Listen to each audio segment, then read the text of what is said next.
Multi-generational travel is the fastest growing segment in the industry. And this is really interesting, Lindsay, because who would have thought you'd want to go with mom, dad, grandma, and grandpa? But before we even get into that, the size of the travel industry, almost $8 trillion is spent globally. Yep, and that's growing exponentially. I mean, we did a study just here in the US-based travelers, and I think part of what's driving this is you've got this boomer demographic that they're now all becoming grandparents. They're living longer. They've got more money to spend, and they're spending it on time to travel with their kids. They want experiences, not things anymore.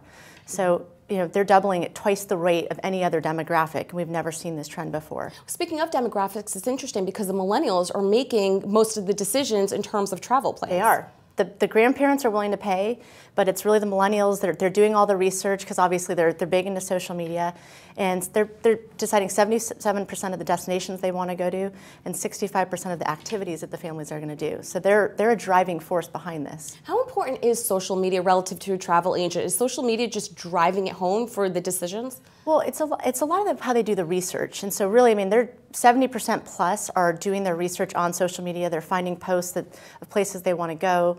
It's not just Facebook, but then they're going to a travel agent. So they're really using that as their platform to do the research. And how about, what are the top destinations right now domestically? Where are they looking to go?